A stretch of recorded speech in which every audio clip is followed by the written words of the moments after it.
It's time, frankly, that the opposition summoned up the nerve to submit themselves to the judgment of our collective boss, which is the people of the UK. Now, in a few moments, polling stations across the United Kingdom will close, the voting will be over, and we'll be able to reveal the result of our exit poll. That's our first hint of the possible result. So, as Big Ben reaches 10 o'clock, we are standing by with the exit poll figures. Here they are.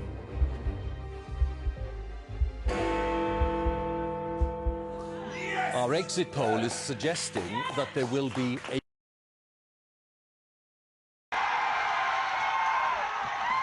News, if you're just joining us here on election 2019 at 5:08 in the morning, is that the Conservatives are now past the finishing post.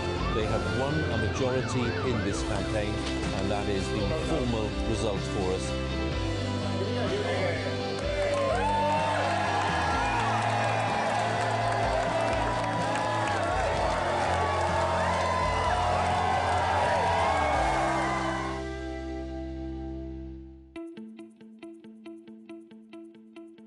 As you can see, we've won before, and now we need to deliver a strategy to win again. 9 years ago, before I was a minister, and long before I became chairman, I was a 40-40 target seat MP. And in target seats like mine, the 2015 general election wasn't about Labour's failures. It wasn't about Jeremy Corbyn or getting Brexit done. It was about our local record of delivery. In just 2 years' time, our record of delivery will once again be a deciding factor in how people vote. So we need a massive effort to get our local success stories out, to share the incredible things we've achieved together as a party, and to let people know about the important work that we're still doing, creating jobs, investing in public services and improving lives. And that's what the 80-20 target seat campaign is all about. This is a targeted, focused campaign based on the 80 marginal seats we need to hold and the 20 marginal seats we have a serious chance of gaining. We're going to need a huge effort from everyone here today, every single activist, every single member and every single association, just like we had in 2015. Because whilst the last two elections were short and snappy, this campaign will take place over 2 years, just like the 2015 campaign. No one is saying it's going to be easy, but if we pull together, I know from personal experience what a difference it can make. And I'm thrilled to say that we've already hit the ground running. We've got new campaign managers across the country helping MPs tell their stories. The first leaflet of the 80-20 campaign is hitting doorsteps this summer. And over the next 2 years, there'll be an opportunity for everyone here and at home to play a role, whether that's sharing content on social media or talking to voters and changing minds. I'm confident that if we come together, put that effort in and get our message out, we can win the next general election. In the meantime, I hope you enjoy the hustings. We've got 2 excellent candidates and they're both clearly ready to be Prime Minister. But no matter which candidate you choose, let's remember that the country will be making a choice 2 years from now. A Labour government or a Conservative government. So let's get to work.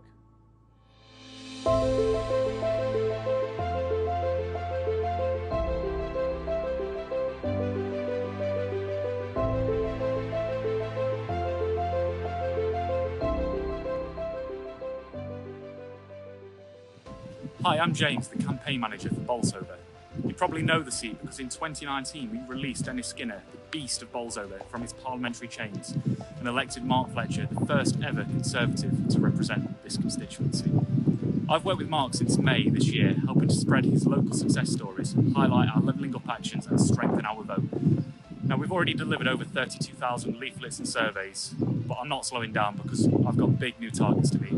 We need to recruit new canvassers, new deliverers, new activists to spread Mark's message, not just on the doorstep, but on social media as well. That's on top of running local issue campaigns, such as here in Glatwell with the speeding campaign for the A617 and organising community events. It's tough work, but it makes a huge difference, and none of it would be possible without members like you and supporters like you. My position is funded entirely through donations, so every member, donor and supporter has the chance to play a massive role. Because although it's my job to grow the team here in Bolsover, campaign managers and successful campaigns rely on people across the country for support, whether that's knocking on doors or chipping in. So I hope that over the next 2 years, 80-20 candidates and MPs like Mark Fletcher can rely on you. Please welcome Chairman of the National Convention, Peter Booth.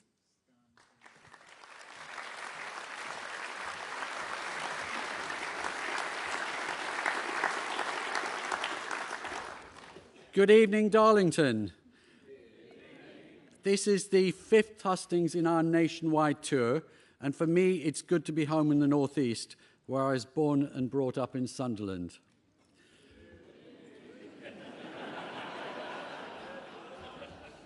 Thank you, everyone, for attending this evening.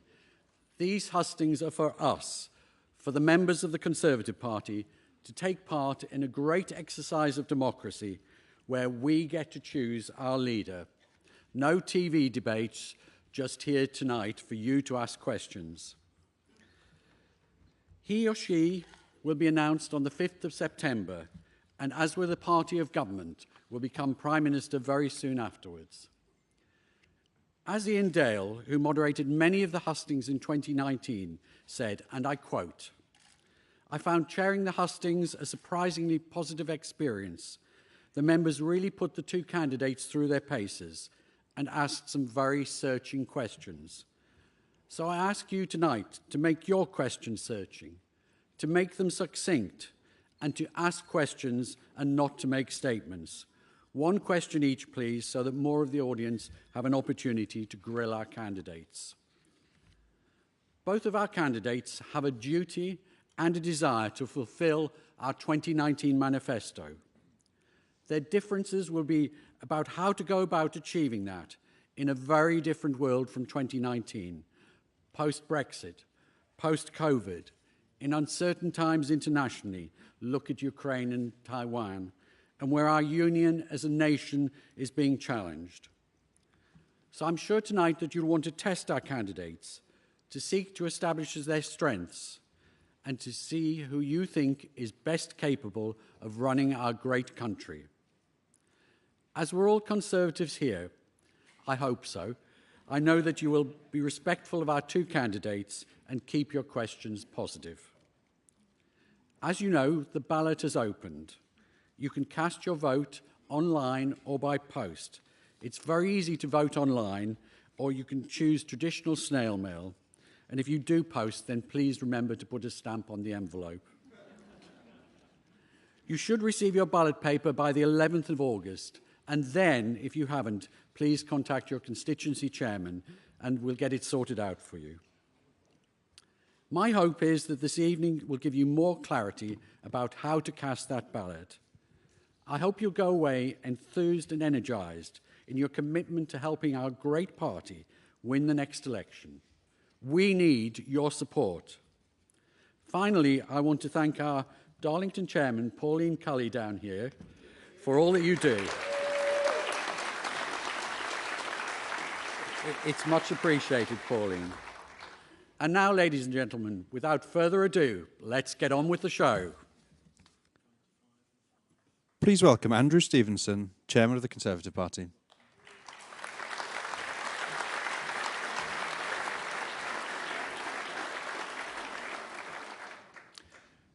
Good evening, and thank you for coming to our 5th nationwide hustings here in Darlington. I'm delighted to be joined by so many members of our party at another sold-out event where we're giving you, our members, the chance to put your questions directly to the two candidates. All these events are also available online, so welcome to those of you joining us virtually. Over the last couple of days, I've been getting out and about across the North East, campaigning with Conservative activists in seats like North West Durham, Bishop Auckland, Hartlepool, Redcar and Cleveland, and with our excellent new Deputy Chairman, Matt Vickers.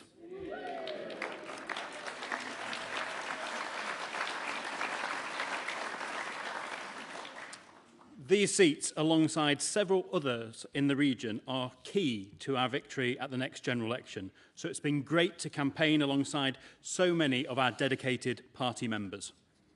We've all seen the incredibly strong slate of candidates we've had for this contest. Together, the most diverse range of candidates for any leadership election in British history. Labour would love to have a female leader, but we could be about to have our third female Prime Minister before they've had one.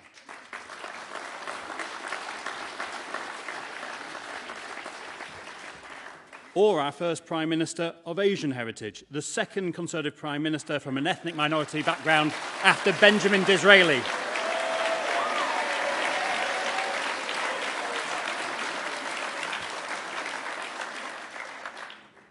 I'm staying neutral in this contest, as are all of our hard-working party staff. But I do believe we have two fantastic candidates. Either can tackle the big issues our country is facing, taking us forward together. And we are the world's most successful political party, and that is down to our ideas, the support of our members, and our record. Our current Prime Minister, Boris Johnson, has shown that a Conservative government can rise to the challenges of today. Getting Brexit done, delivering the fastest vaccine rollout in Europe, protecting 14 million jobs during the pandemic, and leading the world in supporting Ukraine in standing up to Putin. That is a truly historic record which our next leader will build upon with the support of our members. Before we hear from each of our candidates, let us remember why a strong Conservative government is so important. The alternative is a Labour-led government, likely in coalition with the Liberal Democrats and the SNP, which would risk the integrity of our United Kingdom. Labour would have never got Brexit done.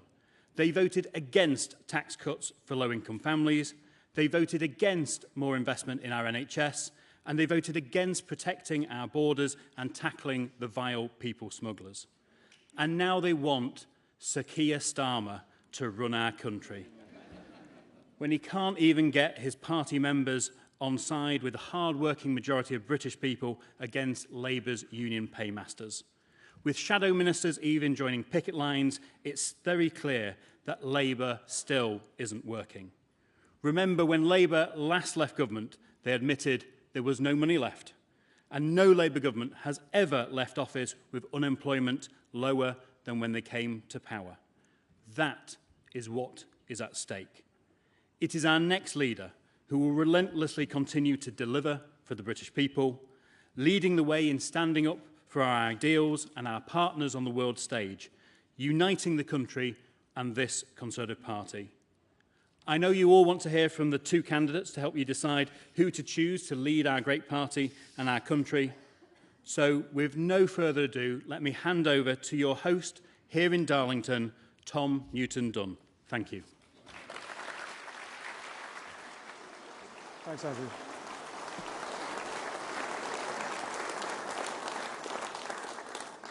Good evening. This is like pantomime already. Thank you very much. Oh, no, they won't. Oh, yes, they will. Briefly to introduce myself, folks, and I'm not going to give you a long speech. I promise you've already had two. My name is Tom Newton-Dunn. I've been a political journalist for most of my working life. 13 of those years I've been a political editor, so I've covered a few Tory leadership contests down the ages. You do them once every 3 years, so we'll be back here in 2025.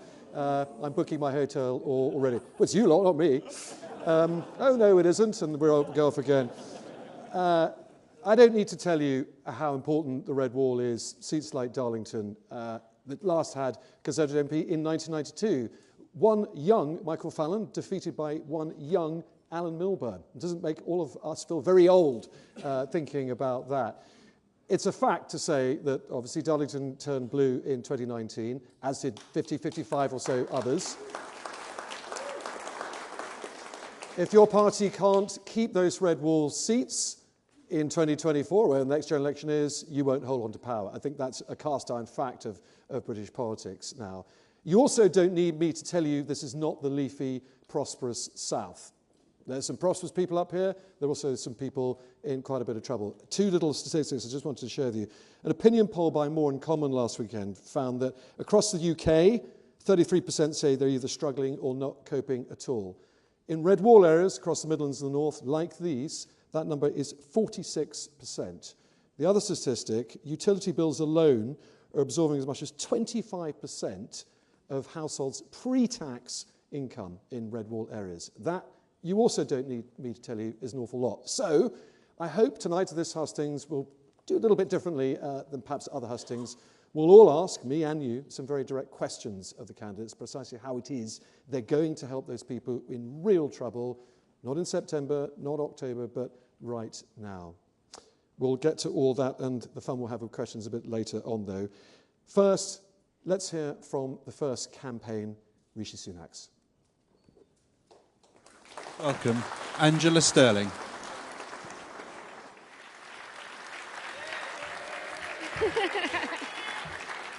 Some friendly faces in the crowd. Good evening, everyone. I am ridiculously excited to be here. So tonight I'm here to tell you a story. It's my story. And it starts with the fact that I had never voted Conservative before. I voted for myself. In the space of a year, I went from someone who had never before voted Conservative to an elected Conservative county councillor in a safe Labour ward. As part of the joint administration, we took power from Labour in County Durham for the first time in 102 years. Fantastic. So my story started with COVID. At the beginning of the pandemic, I was a small business owner, absolutely terrified of what was presenting itself in front of me. So I reached out to my local MP, Richard Holden. Yay! And Richard invited me to join Zoom conversations with other small business owners and, crucially, cabinet ministers. From the back of these conversations, the government bounce back loan was created. Now, because of one single loan, my franchise business, Lingotot, was safeguarded, as were the 60 businesses of my franchisees and 130 jobs. And all of that was thanks to Rishi Sunak.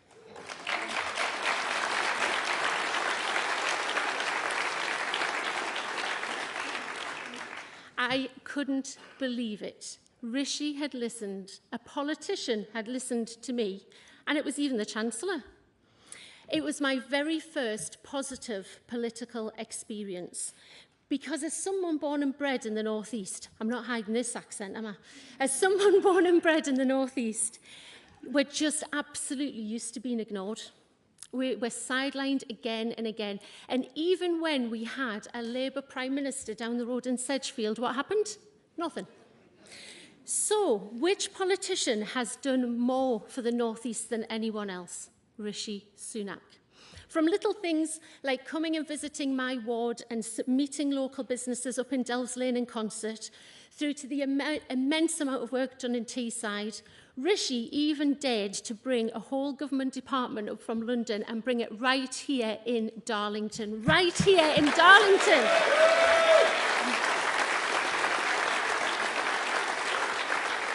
Brilliant. You guys are making me feel so good. In 2019, the North East voted Conservative like never before. And when I was knocking on doors, people were saying that for the first time ever, they felt important and listened to, just like Rishi had made me feel. And he really inspired me to get involved in politics. We need to keep up that momentum. We need to keep that red wall smashed. Let's smash it a bit more. We need a safe pair of hands, and I know as our Prime Minister, Rishi will continue to listen and act in the best interests of everyone, not just in the North East, but all over the country.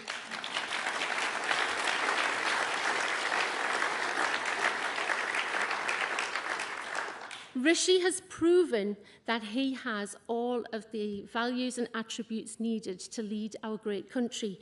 He's honest, he has integrity, he stays calm under pressure. My goodness, did you see him in COVID? And he is brave and bold and makes the big decisions such as furlough. And also, as his experience as Chancellor and in his working life in finance before that, I know that he has all of the skills needed to tackle inflation, control borrowing, and keep interest rates down for families up and down the country. Thankfully, my story has a happy ending. My business and my team came through COVID thanks to Rishi's support. And I know he's the best placed person to be our Prime Minister and, crucially, win the next general election. And do you know why I know that? Because if he can inspire this concert lass to do a complete 180, then taking on, I nearly said Rishi Sunak there, didn't I? But taking on Keir Starmer is an absolute piece of cake. Thank you.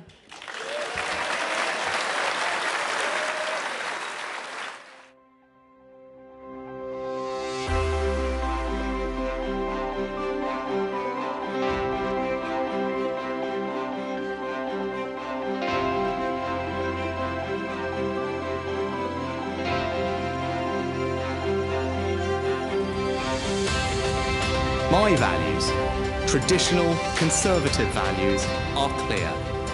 Hard work, patriotism, fairness, a love of family, pragmatism, but also an unshakable belief that we can build a better future. Rishi has been a fantastic friend to me and to Darlington. Who's committing to levelling up, not just in Teesside, but across the country as well, which is extremely important to me. Rishi, as Prime Minister, will know how to capitalise on the benefits of Brexit. Get it that our towns and villages need as much investment as our cities. Please welcome Rishi Sunak.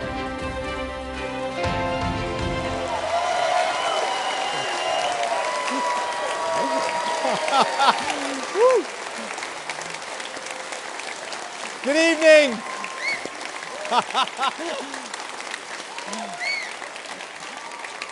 Good evening. Good evening, everyone. Gosh, it is fantastic to be with you here tonight, not least because for the first time in a long time, I've actually had a couple of nights' sleep in my own bed in Northallerton. It is so great to be home. So, funny enough, actually my parents are staying with us at the moment, and I realised I'd been campaigning a lot when last night I was talking to them, and I started telling them that my dad was a GP and my mum ran the local chemist where I grew up.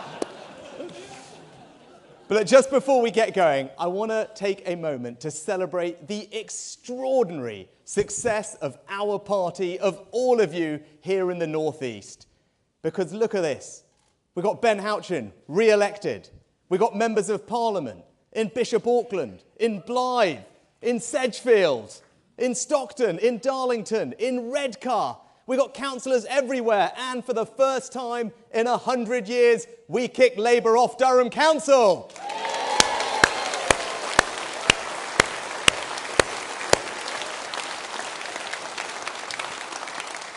Now, I wouldn't be here tonight if it wasn't actually for one of those people that I just mentioned. He's a good friend. He's been a great supporter. His name is Matthew Vickers. He's the MP for Stockton South. Now, it gives me just this opportunity to say thank you to Matt for all the support he's given me. He was my first agent when I was first elected. Now, but you all know him as a fantastic campaigner because he's campaigned to put more Conservative councillors on Stockton Council. He's campaigned to get himself elected in Stockton South. But what you don't know is that his most important campaign is to get the Parmo on the menu in Parliament. I tell you this, Matt, if this works out for me, we won't just do Parmos in Parliament, we'll be serving them off the cabinet table in Downing Street. How about that? Now, wonderful as Matt is, the real reason that I'm standing in front of you today is because our country did something extraordinary for my family. It welcomed them here as immigrants 60 years ago and allowed them to build a better life. Now, I was brought up with a simple set of values. The first among those is that family means everything to me. Because we all know the bonds of family are far greater than anything any government could ever hope to replicate it, and we as Conservatives must never, ever forget that. Now, in my family, we prioritised hard work as the way to forge ahead. And when I was working for my mum in her shop, I was out and about in the community delivering medicines and seeing the power of her small business to provide jobs and opportunity in our local community. Now, for my parents, there was one thing above all that they thought could give their kids a better future, and that was simple. It was education. And that's why I passionately believe that the best way we reduce inequality, the best way that we spread opportunity, indeed, the best way that we transform people's lives is by ensuring that the birthright of every child is a world-class education.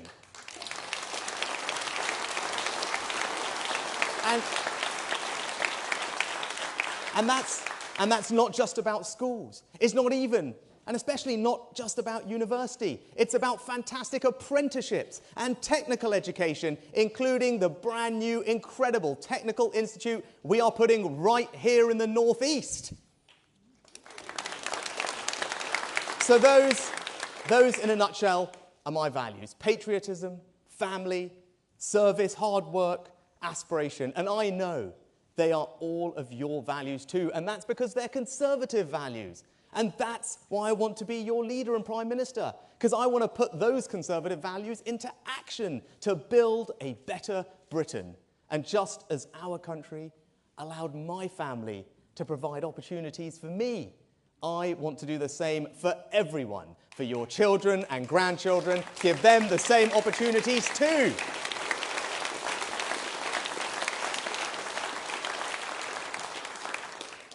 But how are we going to do that? Well, we need to do three things. We need to restore trust. We need to rebuild the economy. And we need to reunite our country. Now, restoring trust starts by being honest. And as you can see in this leadership contest, I have not made my life easy with the things I am saying. But I believe that our country does face some real challenges. And I want to be straight with everyone about what they are and what is going to be required to fix them. Now, even though that's not easy, it is honest, and that, for me, is what leadership is all about. But in order to restore trust, we also have to deliver on the things that matter to people. That's why I've set out a radical plan to start reforming the NHS, so we can focus less on how much money we're putting into it and more on the quality of the healthcare we're getting out of it.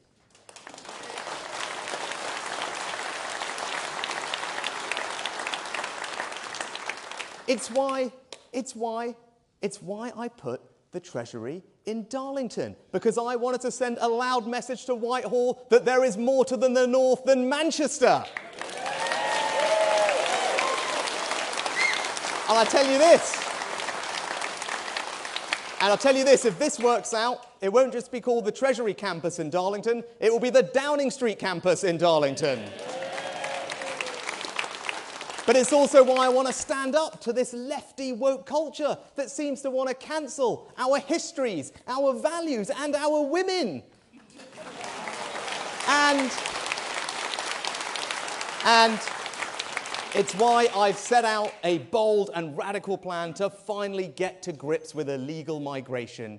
Because for too long, all of us have been watching on our TV screens scenes that are simply unacceptable of people coming here illegally. Now, with my plan, under my leadership, we will finally get a grip of that situation, stop the boats, restore trust, and take back control of our borders.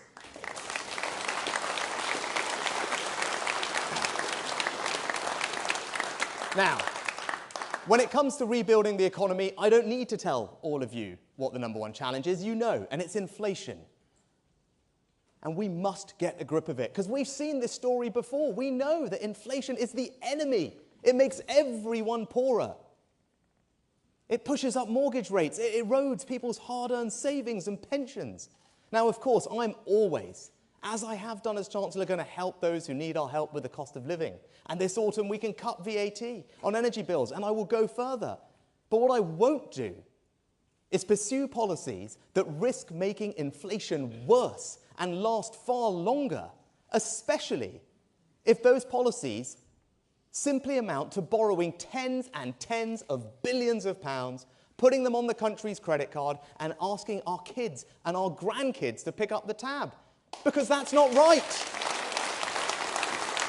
It's not right. It's not responsible. It's not responsible, and it's certainly not conservative.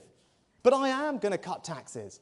In this Parliament, for the first time in 16 years, we are going to cut income tax. Because as Conservatives, we need to make sure that hard work always pays. And I'm going to go on cutting income tax for years to come. But we're going to do that responsibly. We're going to do it by being tough on public spending and by growing our economy. And this autumn, I'm going to radically reform business taxes to actually cut those taxes for businesses that are doing the right thing. Businesses here in the northeast that are investing, expanding their manufacturing capacity, innovating to create new products and services, putting in advanced robotics and automation, because that's how you drive growth in a modern economy. But I'm also going to take advantage of our Brexit opportunities. Now, I know there's been some talk in this leadership contest, and I've been amused to discover or read that apparently I'm not a proper Brexiteer. Well, I tell you, I was proud to actually vote for Brexit in the first place.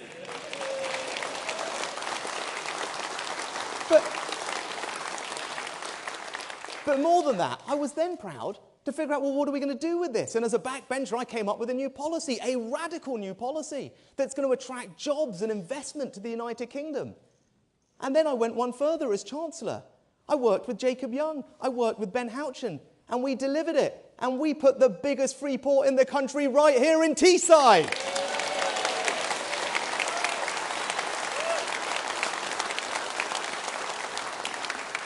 And when I did my budget last year, do you know how I concluded my budget? I talked about I talked about Teesside. I talked about what we were doing here. I talked about the jobs we were creating, the investment we were attracting, the innovation that was happening in vaccine manufacturing, in the new renewable industries of the future. And I said I wanted to deliver that same energy and optimism that we are doing here across the United Kingdom. And if you give me the chance, that's exactly what I will do, because where the North East leads, the rest of the country will follow.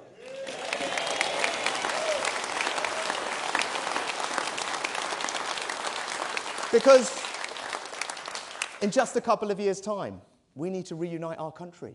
We need to do something, friends, that has never, ever been done before. We have to make British political history by winning a 5th election in a row. Now, I know that working together, all of us, we can do it. But it's going to require us to appeal to swing voters everywhere, in the north, in the south, Remain areas, Brexit areas, rural areas, urban areas, Labour areas, Liberal areas, Wales and Scotland. And I passionately believe, and all the evidence supports, that I am the candidate that gives our party the best opportunity of beating Labour and ensuring Keir Starmer never walks through the door of 10 Downing Street.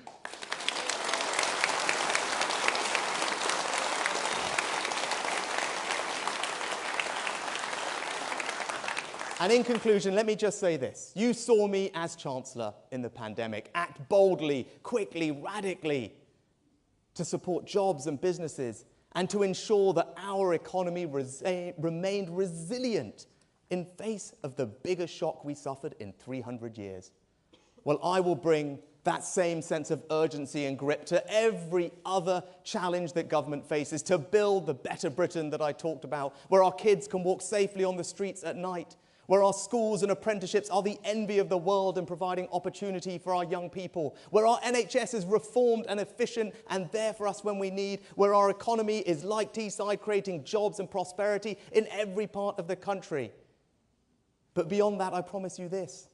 I will work my socks off. I will give you my everything to ensure that each and every one of you here tonight can always feel enormously proud of the Conservative government that I will be privileged to lead.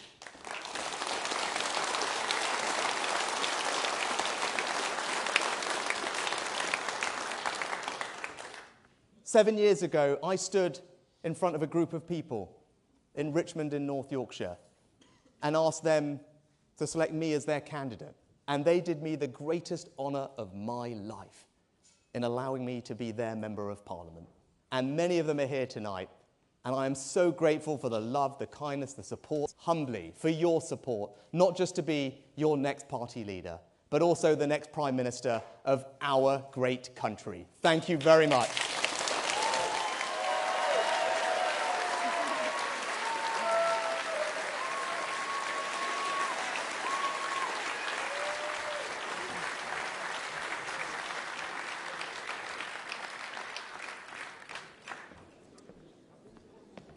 Folks, a quick intermission. The Conservative Party can only afford one microphone these days. As you know, you're a bit hard up, so while that's been switched backstage, I want to talk to you very quickly. So this, the entire hustings has been broadcast by Talk TV tonight, currently on the programme I present, the News Desk, which is the hourly news programme you all know and watch avidly, I know. To help us, I'd like to do a very quick show of hands, and don't worry, I've had this signed off by your party. All of those who still don't know which candidate they'd like to vote for, please raise your hands now. That's really interesting. By my primitive count, I'd say that's probably 40 or so %, looking up in the gods there. Everyone up in the top floor, but they're all journalists, so that probably doesn't count. Wise people like me, we don't choose. That's really interesting. Thank you. Around 43% still undecided. We hope tonight obviously helps. Without further ado, let's move on now to the Liz Truss campaign. Please welcome Anne-Marie Trevelyan.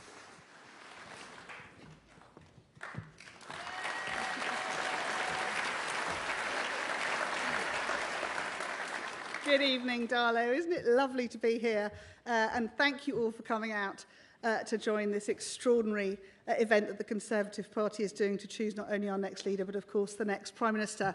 I just want to correct something that Angela said. She said there was a happy ending to her story. I don't think there is. I think she's going to be standing as an MP before we know it. Wasn't it a joy to hear that fantastic story from her about her political journey and indeed that incredible result in County Durham, which I think tells the whole world that nothing is impossible for the Conservative Party. We bring our energy, our passion, and we know that voters understand what that means. So I'm really excited that we're here tonight. I think, honestly, as an MP who has sat around the Cabinet table, we have two incredible candidates, both capable and willing to serve the country in what will be an incredibly difficult time.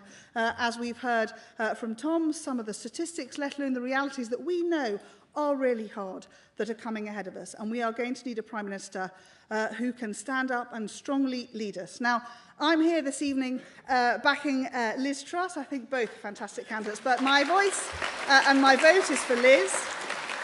And I'm going to tell you why in as short a time as I can, because I'm getting shouted at by Tom Newton-Dunn, an experience that we as politicians get quite a lot from our journalist friends. There are three reasons. I call it Liz's ABC. She's incredibly ambitious for our country. She is bold in the way she takes decisions, and she is confident in her energies to give the country what it needs. Just to expand on that a little bit, I have watched her drive forwards policies. Let's take the Northern Ireland Protocol challenge. Incredibly difficult. She has been ambitious and determined in making sure that we hold our union together. The UK's most important job, the UK government must ensure our union is secure. And Liz has taken on that challenge and driven through the Northern Ireland Protocol bill to make sure that our union will be secure. Incredibly brave and very, very impressive.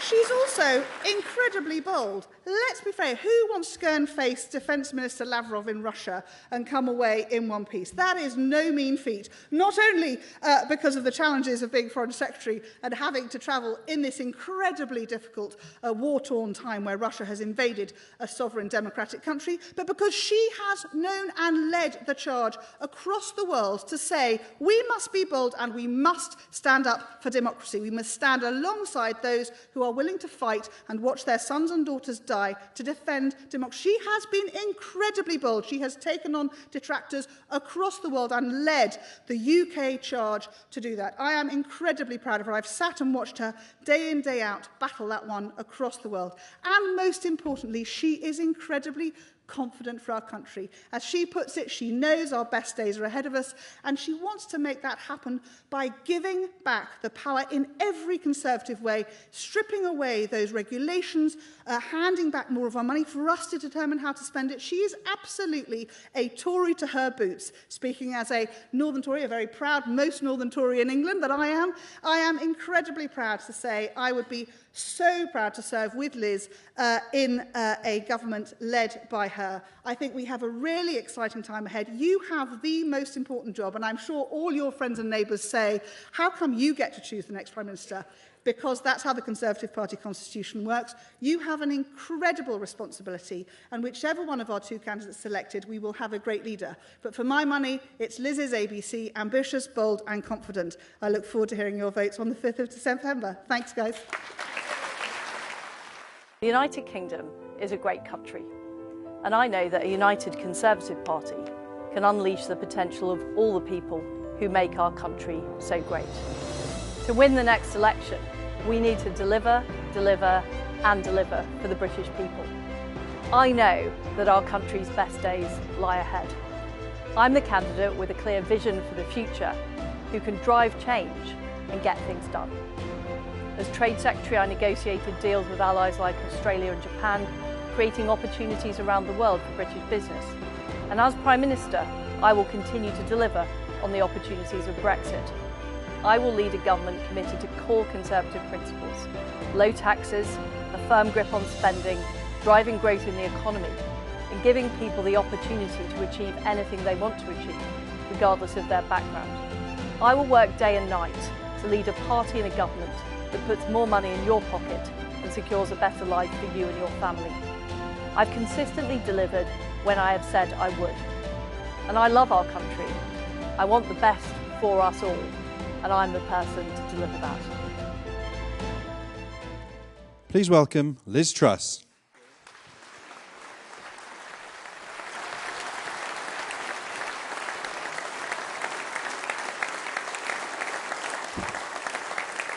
Hi everybody, it's fantastic to be here tonight in Darlington.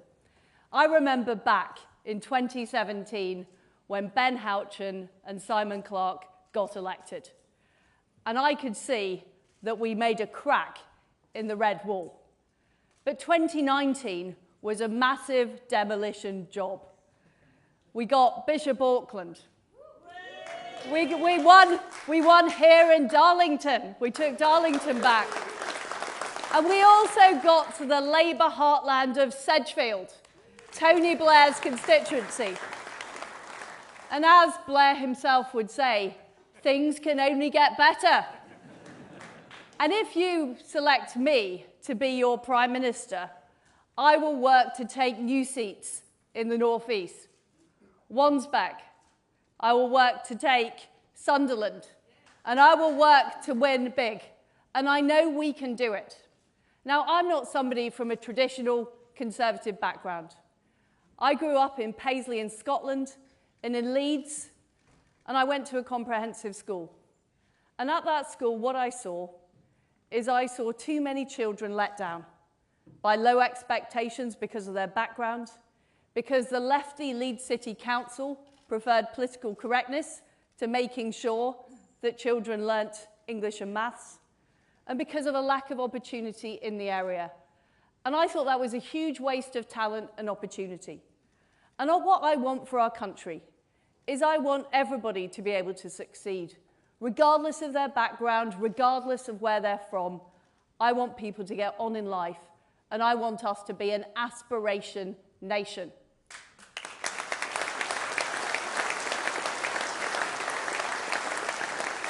But I think that we know that we face difficult economic times. We've got the aftermath of the COVID pandemic. We've got the appalling war being perpetrated by Vladimir Putin in Ukraine. And I'm afraid to say that over the last 2 decades in the UK, we've seen relatively low growth. So now is not the time for business as usual. We need to do things differently. And that's what I would do. I would have a bold plan for growth. First of all, we need to get those EU laws off the statute books by the end of 2023. Whether that's whether that's the procurement laws that tell government and companies what to do, whether it's our investment rules, and we need to unlock huge swathes of investment into parts of our country like the North East, into the steel industry, into the tech industry, into the new gigafactory in Blythe. That's what we need to do. But we also need to lower taxes. I didn't agree with raising national insurance. We promised not to do it in our manifesto. And we need to help those people who are struggling with the cost of living. I would also have an immediate moratorium on the green energy levy to cut people's fuel bills. And I can promise you I would do that as Prime Minister from day one. I'd also keep corporation tax low, because if we raise corporation tax to the same level it is in France and 10 points higher than Ireland, we're not going to attract the growth, we're not going to attract the investment, and I'm afraid to say our country is more likely to go into a recession. We need to get the economy growing. And I believe, as Conservatives, we need to be on the side of small businesses. We need to be on the side of the self-employed. We need to be on the side of people who work hard and do the right thing. And we need to enable people to keep more of their own money. Those are Conservative principles.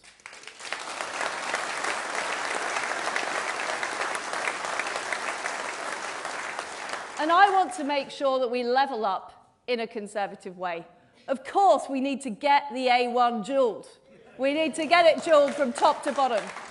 And we need to sort out the broadband, and we need to sort out the mobile phone signal, and we need to make sure that funding is fair. But we also need to have more investment. And what I would put in place are low-tax enterprise zones. I'd deepen our free ports like our Teesside free port, and I'd make sure that we change our planning system. Now, before I became an MP, I was a councillor, and I sat on a planning committee. And those are hours of my life I will never get back. because we were told what to do by the planning inspectorate in Bristol or the mandarins in Whitehall with their housing targets. I don't believe in that. I believe people here are best placed to make decisions about their own future.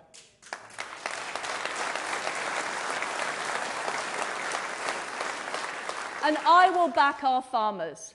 I'm proud that I'm being supported in this campaign by the former president of the National Farmers Union, Mayrig Raymond, who I worked with at DEFRA. And he knows that I'm somebody who wants to see farmers producing food, not filling in forms, not doing red tape, not filling fields with paraphernalia like solar farms. What we want is crops and we want livestock. And I know the food produced in this part of the country is fantastic, and I want to see more of it.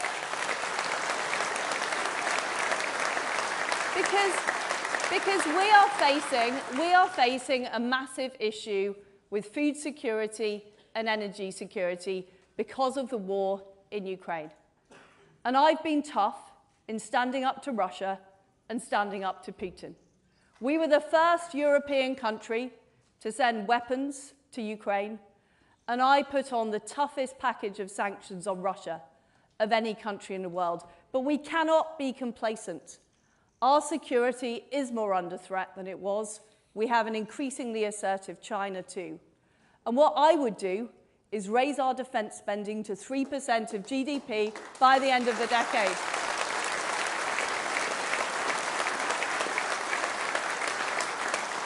And earlier today, I visited a defence manufacturer in Huddersfield, and its businesses across the north of England, right across our country, that will benefit from increased spending on defence. But we also need to defend our borders. And we know that appalling people traffickers are creating terrible illegal immigration across the English Channel. I worked with Priti Patel on the Rwanda scheme. It is the right scheme. But we need to expand it to more countries, and we also need to legislate to make sure the British Bill of Rights cannot be overruled by the ECHR. And we are able to control our own borders. And I'm proud that we've stood up for freedom and democracy, and we've led the free world in backing Ukraine. And in fact, there is a street in Kyiv now named after Boris Johnson. That is fantastic. And he has shown huge leadership. But as well as freedom and democracy overseas, we also need it here in Britain. And I'm a straight-talking Yorkshire woman. I know that a woman is a woman. Now, I can see people in Darlington understand that. But believe me, there are some people in Whitehall that don't. And what I will make sure is that our single-sex spaces are protected, that domestic violence shelters are protected, and we are standing up for women's rights.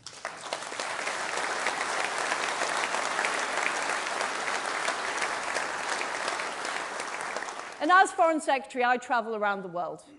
And I know that people have huge respect for Britain and what we brought to the world, our values of freedom and democracy and the rule of law.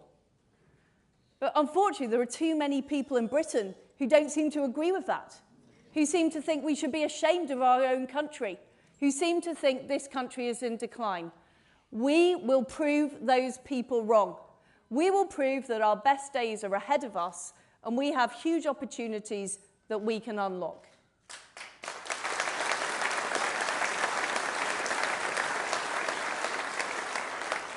And as Prime Minister, I'm somebody who will deliver.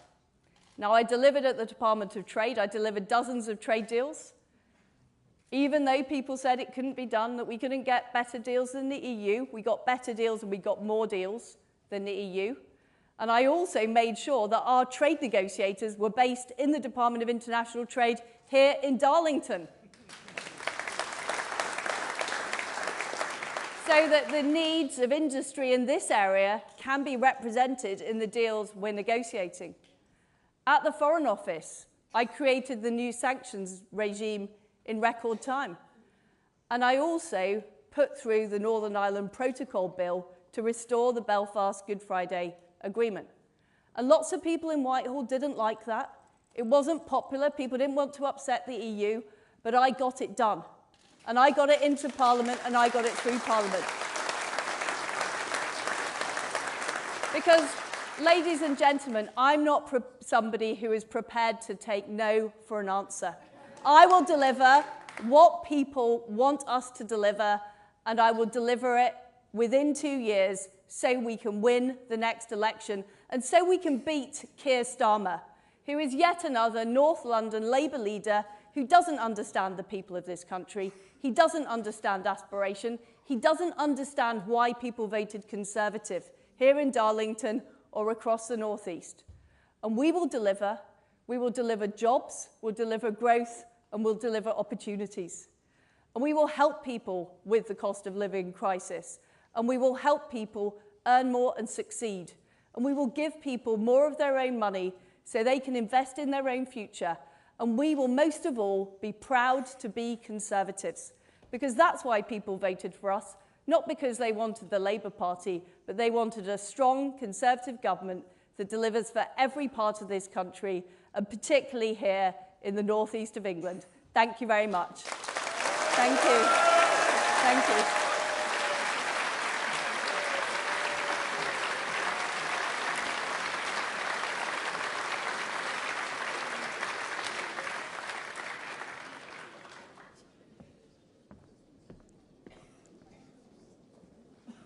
Right, folks, well done for sitting through, what was that, an hour or so of speeches. Funny old thing, they overran. Who'd have thought politicians can speak? Here's the fun part. We all get to ask some questions. So this is how it's going to work. I go first, and then it's your turn. Now, a couple of things. If you've got a question, have a look out now for people in white hoodies. They are around, they have microphones, and they'll come to you, but make sure you can see them, and they'll come and find you. And the other rule, if your question's already been asked, please don't ask it again. You laugh, but you'd be surprised. And also, just keep it to one question, and we'd be very grateful. So, without any further ado, please welcome back onto the stage Rishi Sunak.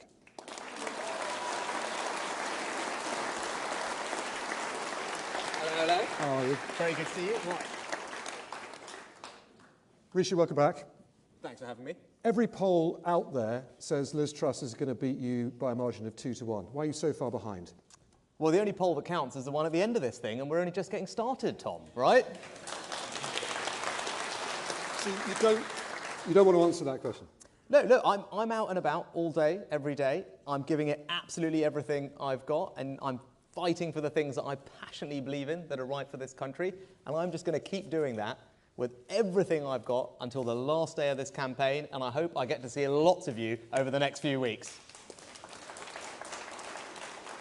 Let's talk about the main story of the day, or quite frankly, the main story of this whole contest, the cost of living crisis and energy bills. We had some terrifying new figures today. You'd seen some projections on where energy bills are going to get to, rising to some £4,400 a year, potentially next April. They're around £1,900 for the average family now. That's a monumental rise. Now, you've announced today you're going to use the same framework, in your words, that you used in May as Chancellor, direct support, grants, payments, whatever you want to call them, for families. In May, you spent £15.3 billion helping people pay their bills. Are you prepared to say will be necessary, because what we're talking about now, Tom, is the extra increase on top of what we thought. And we already thought bills were going to go up to... It's really, really serious. And I think everyone should be under absolutely no illusion about how difficult it's going to be for millions of families this winter. And our responsibility as a compassionate Conservative government is to make sure that we support those who most need our help through that. And that's what I did as Chancellor for 2 years, and that's what I'm going to do as Prime Minister. And I want to go further than I did previously, because the situation is worse. It's right that we target that on the people who most need our help. And today I announced what I did because I wanted to give those people peace of mind. And the only way to help them is with direct support. Because tax cuts alone are not much good if you're a pensioner who's not earning any extra money. They're not much good if you're working hard on the national living wage, because Liz's tax cut is worth about £1 a week for that person. It's worth £0 for a pensioner. That's not right. That's not a policy that's going to help people get through the winter. And I think it's wrong that she's ruled out direct support to families, because we as a Conservative government have an obligation to help those who are most vulnerable. That is the only way to do it, and that's what I will do. Believe me, I'll have a few questions for Liz as well on this one. But I just want to clarify, in May you spent £400 per household, free money, rich or poor, to help them pay those bills no matter what their income is. That's the sort of thing you'll do again? No, because I think what we need to do is target our support for the most vulnerable. So what I announced...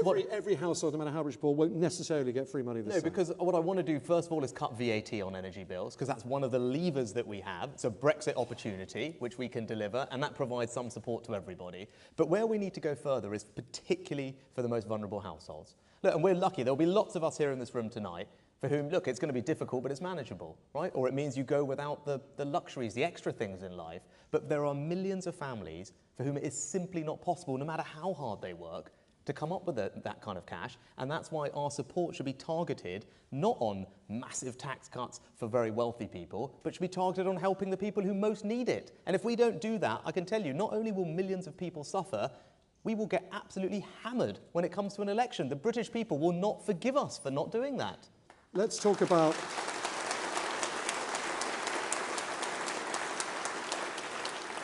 Let's talk about how you're going to pay for this. I mean, I think we agree we're in the billions here, don't we? Now, you've come up with efficiency savings.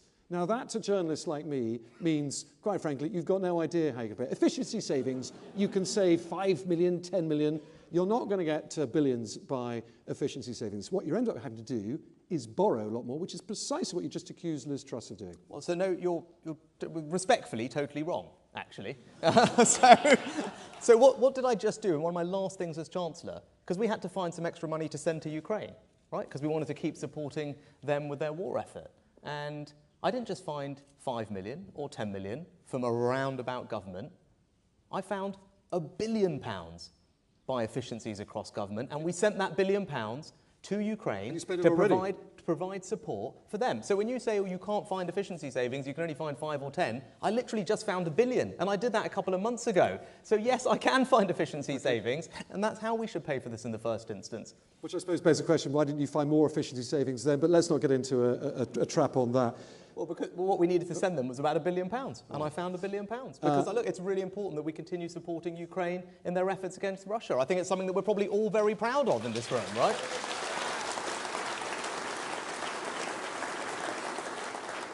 Nevertheless, your critics say vast state handouts spent on propping up a failing economy is not exactly a very Tory thing to do. In fact, they accuse you of being Gordon Brown 2.0. Well, I tell you what is a Conservative thing to do. Conservatism is about being pragmatic, right? That has long been a tenet of our party.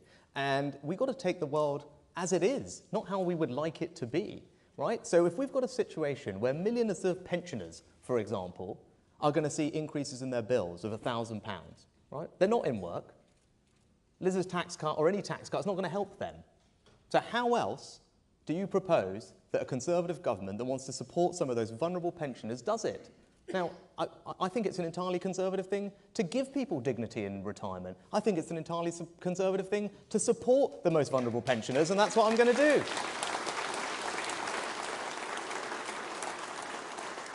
Now, the Director General of the CBI, Tony Danker, a man who you will know, has joined, I have to say, very loud calls across government, across party lines today to ask you, Liz Truss, and Boris Johnson to get together in a room and decide exactly what this sort of targeted help should be for people, not on the 6th of September, right now, because you just simply don't have 4 weeks to spare. Are you prepared to do that?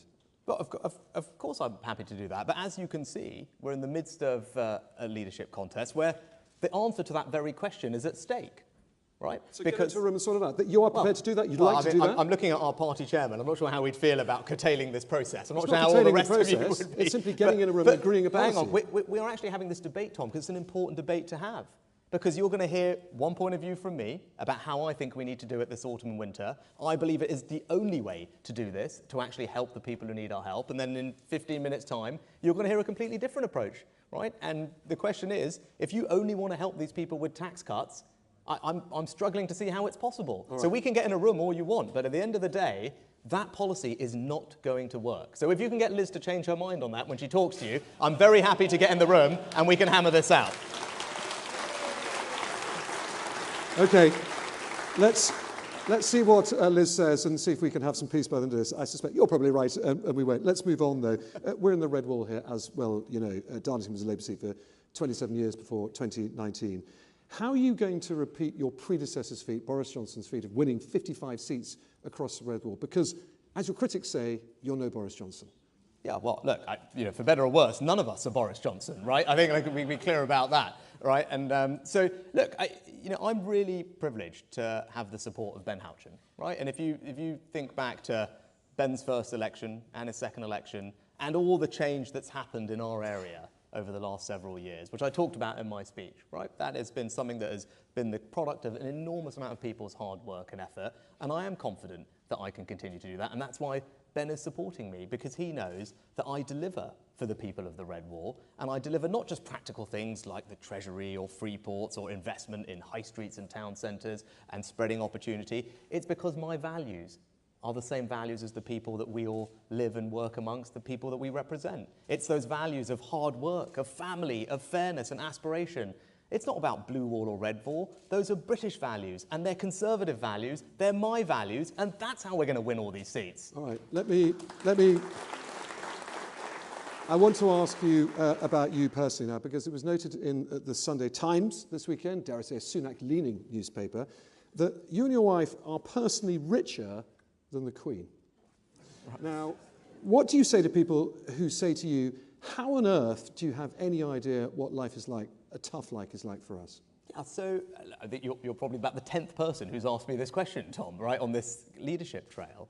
And, I think in our country, we judge people not by their bank account, we judge them by their character and their actions, right? And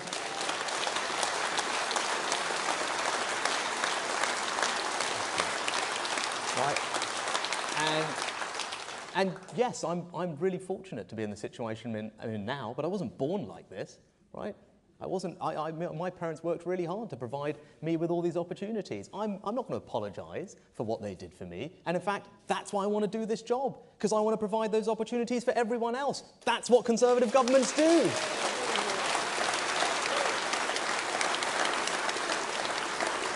Okay. I want to get into a little bit of quick fire just to get some sort of pretty straightforward answers now, because we're coming to the end of my turn. Soon it's the audience's turn. State spending is pretty popular in parts of the north, perhaps more popular than parts of the south. I wanted to ask you, public services are going to be hit really hard by inflation. 13% hits the NHS and schools just as much as it does individuals. So are you prepared to keep NHS spending, real terms, where it is now? The NHS spending is fine where it is, and what we need out of the NHS is more reform, more efficiency. That's what I'm going to deliver.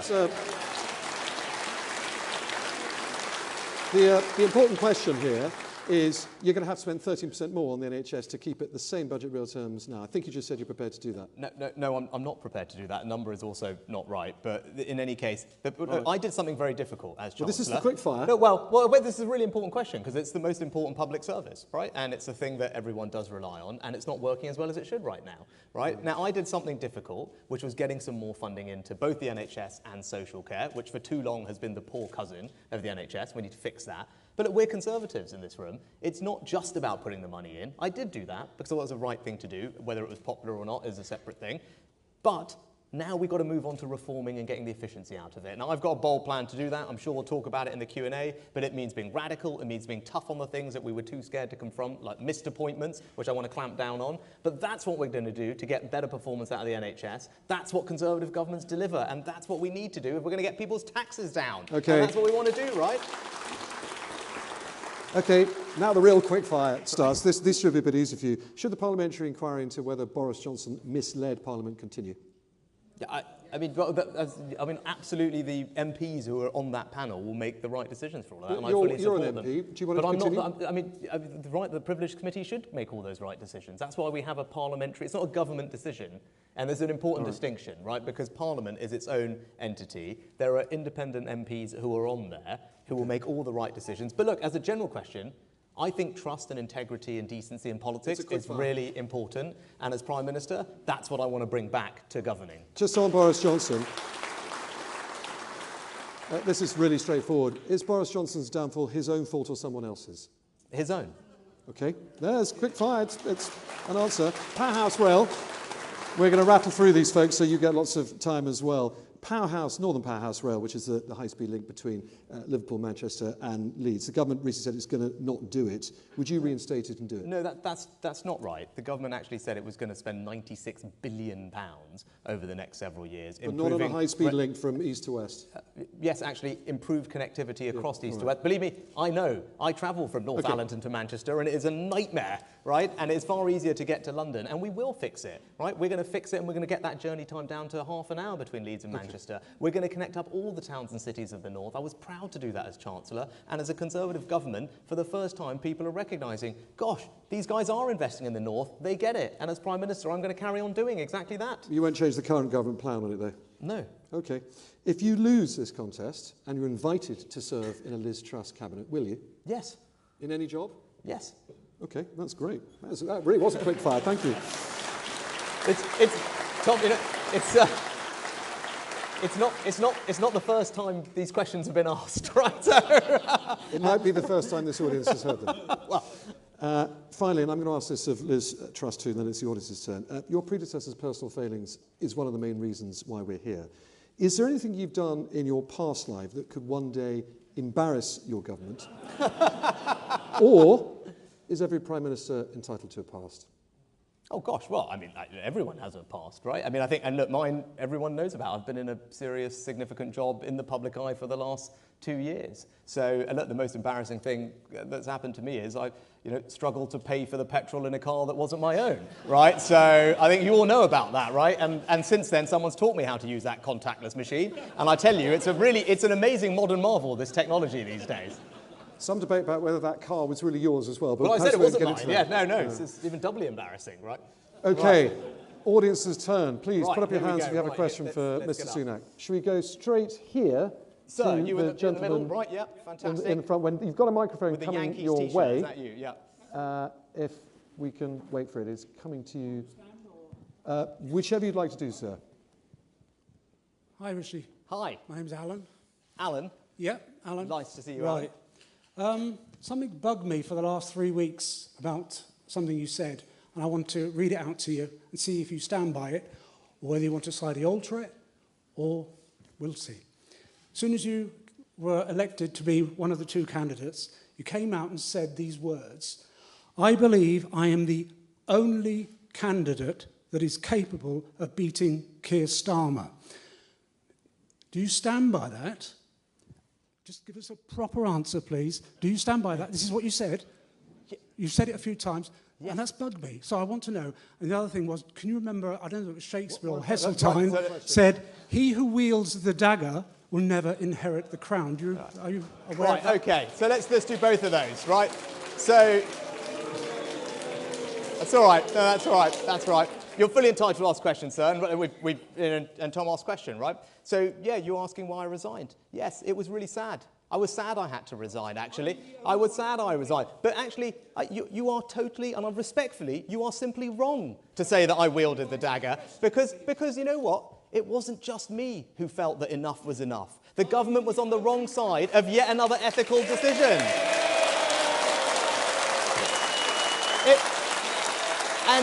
And it was 60 other members of Parliament also thought that enough was enough, because we wanted to change things, and that's why we're here. And yes, the simple answer to that question is yes, I am the person who can beat Keir Starmer. That's why I'm standing here tonight.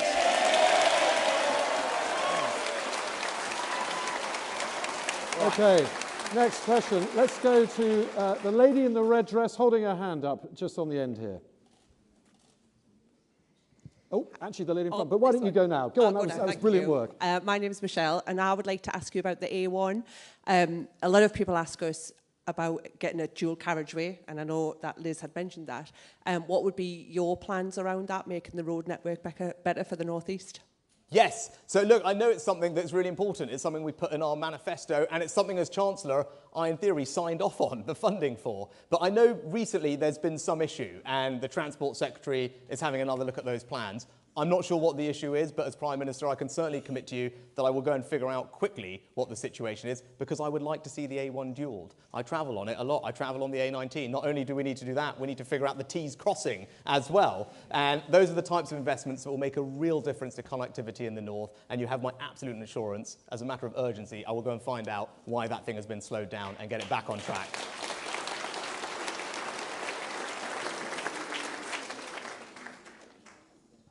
Hello. I'm a 70-year-old pensioner, and one thing that's upset me is I was born in 1952. You changed all the pension rates for 1950 if you're born 53 and after. I've paid all my stamps, and I receive less money every month than someone who was born from 53 onwards. I don't think that's right. I think all pensioners have got the same cost of living, and if you've paid all your stamps, why should that be different? Right, well, and ma'am, are you talking about the WASPy situation, as it's called, or something different? Because just the fact that you got less money when they changed all the rules on the pension. If it's the WASPy situation, all I can say is, look, that's a process which I know has been really difficult for millions of women. It's been through various arbitrations and courts and things. It's any pensioner. Okay, in which case I'm happy to go away and take a look at that, because I'm not familiar with the specific issue that you're talking about. But if you email me, I'll happily go and take a look. Let's go to the left side of the room here. That's no intention on the candidate with the T-shirt wearing Ready for Rishi. Please go and have a microphone to the lady in the Ready for Rishi T-shirt. Thanks. My name's Jill. I'm very passionate about climate change, and I'm very proud of the fact that the UK is a leader in offshore wind, and it's very important to the North East. Yes. I just wanted to ask one question in terms of your attitude to climate change, in terms of not going back on our current climate pledges, and what else will you do to encourage innovation in climate technology? Yes, well, thank you, Jill. And my two young girls, who are 9 and 11, who were allowed, I don't know if Willette said they could stay up late tonight to watch this or not, but in any case, the only thing they ever ask me about my job is this. Right? They say, Daddy, what are you doing for the environment? The rest of it is largely irrelevant to them.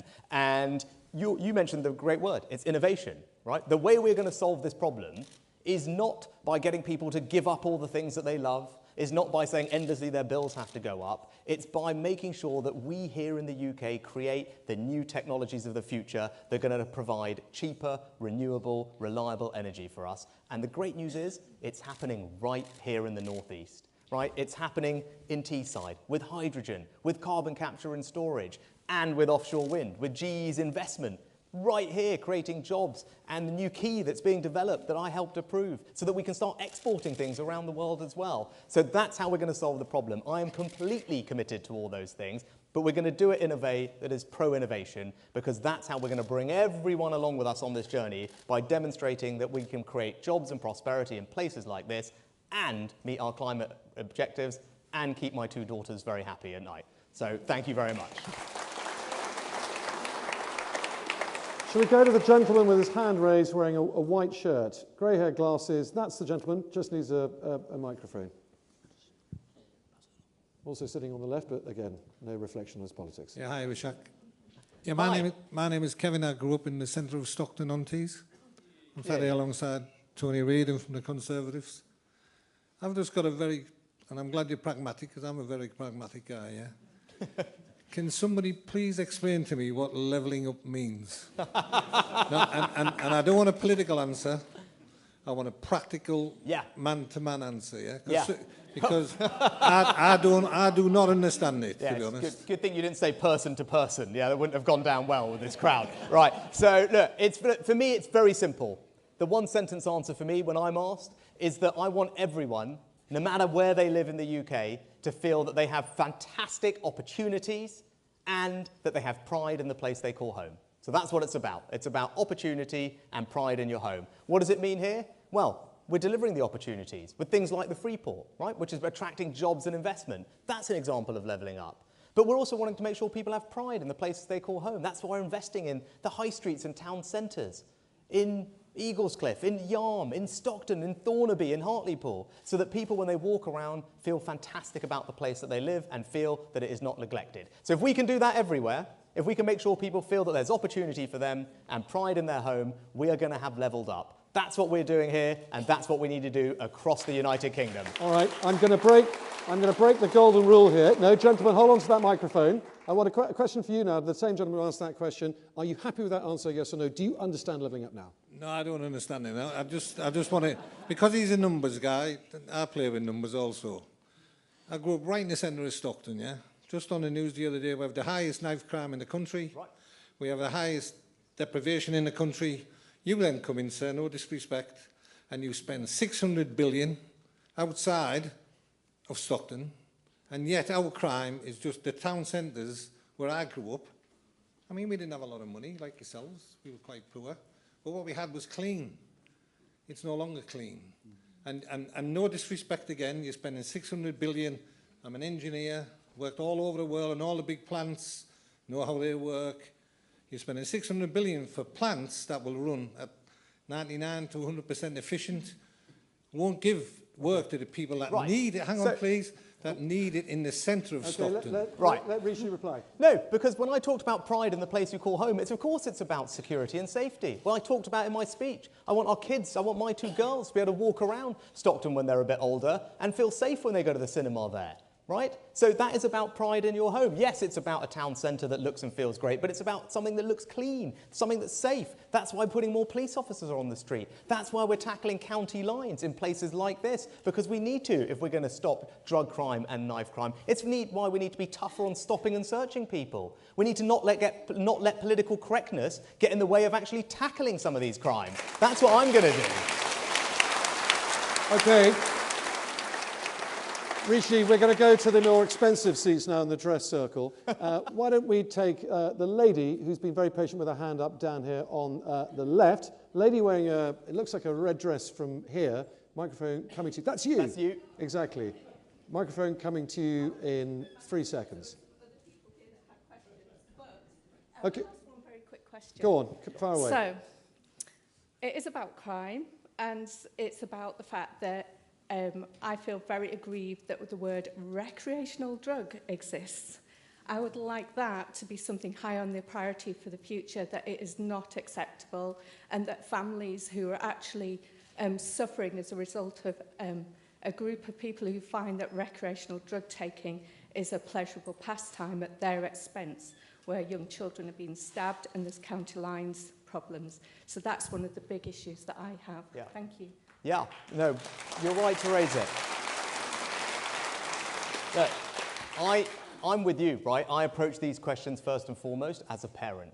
And drugs are horrific and they ruin people's lives. There is nothing recreational about them, right? I have never taken them and I will be incredibly tough on anyone who does and those who supply them, right? Because look, I want my girls to grow up in a safe environment.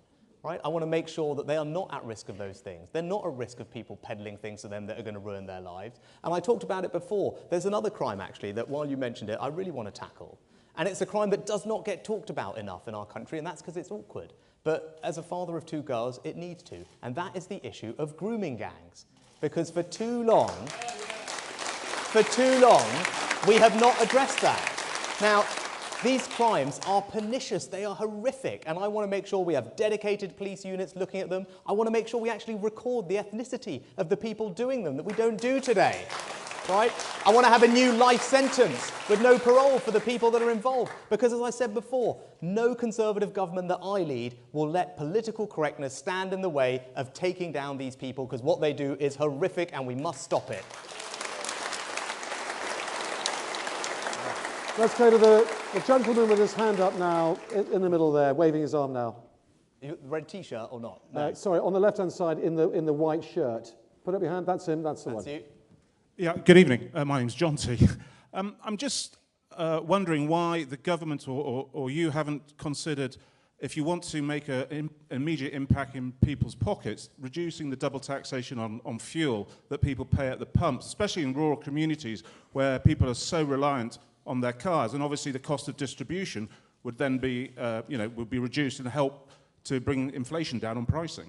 Yeah, look, sir, you're right, and particularly, look, I represent, as my North Yorkshire friends who are all here tonight, I represent one of the most rural parts of the country, so I know how difficult it is with fuel bills where they are, and that's why, as Chancellor, I did cut fuel duty by the biggest amount that it's ever been cut. But you know what? It's not as if any of you are feeling that at the pumps, are you? Right? Because the way that market works, the way oil prices are, that dwarfs what is going on now with what's going on in the taxes. So the better way to provide help to the people we need to, as I was talking about earlier, is getting direct support to those who are most vulnerable, and then that can then help them with all the bills that they face, and that's what we're going to do, right? So not only are we going to cut VAT on energy bills, because that does go directly, and we're in control of that and help those people, but we're also going to get support to those who need it. And look, if cutting fuel duty makes sense in the future, of course I'd look at it. I just did it, right? I just did it a few months ago. But the problem is, as you all know, is it working? It's not obvious that it is making an enormous difference, and that's why we've got to focus on the things that work, not the things that just sound good, right? Because ultimately I want to help people, and I'm going to figure out the best way to do that. And those in rural areas, as you say,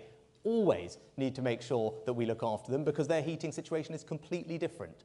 And that's why all the interventions I did as Chancellor acknowledge the fact that lots of people are off the gas grid, right? And I wanted to make sure that support still came to them because I get that at home every week, and I know that.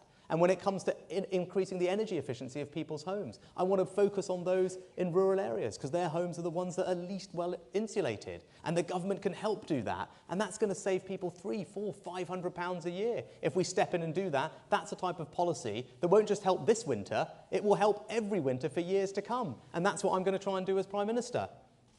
OK, we've got time for one more question. I think it's going to go to the lucky man in the red T-shirt that Mr. Sunak liked so much a minute back. If you can pass the microphone to the man with his arm up now. Sir. Hello, I'm Jamie. As a small business owner, one thing that cripples a lot of businesses is business rates. What would you do to help support small independent businesses? Yep. So you're right, and particularly, I don't know about your business, but particularly those businesses in the hospitality and the retail sector. Right, those on our high streets and our town centres, that is the #1 tax that they talked to me about when I was Chancellor. That's why in the pandemic, I did an enormous amount to help support that industry, because I know how important it is to our communities, the jobs that it provides. It's why this year, I cut business rates for those businesses by 50% as Chancellor. That's the biggest tax cut on business rates outside of coronavirus we've ever seen in this country, because I know that it's the #1 thing that makes a difference. This autumn in the budget, we will do the same. right? And that's what I've said, because the tax cut we've put in place is just for this year. And in the autumn, we will need to set in place the business rates for the next few years. And the top of my mind is always going to be supporting our high streets and town centres, because they are the beating hearts of all our communities, all our market towns, all our villages, everything.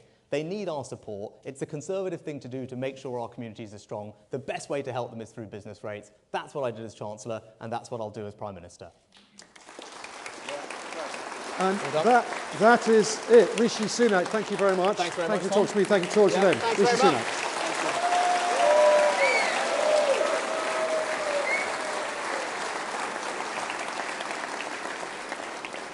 So, one microphone gets swapped back over. What have you spent all your money on? I don't really understand. You can have my microphone if you want. Interesting, I won't repeat that. There's a lot of Rishi T-shirts, a lot of Rishi placards. Just out of my own interest, where's all there's a Truss T-shirt. There's some Truss people. They're there. They're everywhere. They're popping up. Good. In which case, with no further ado, here is Liz Truss.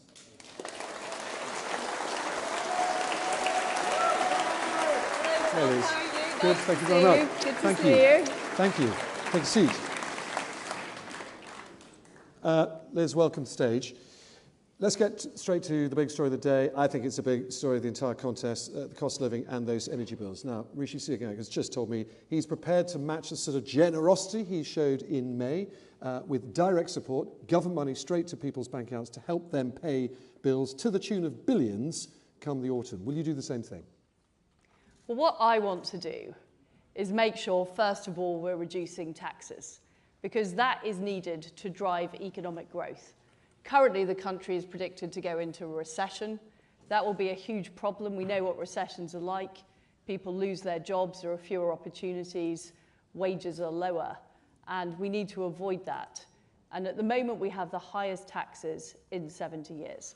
So what I would do is immediately reverse the national insurance rise. I'd also have a temporary moratorium on the green energy levy to save people money on fuel bills.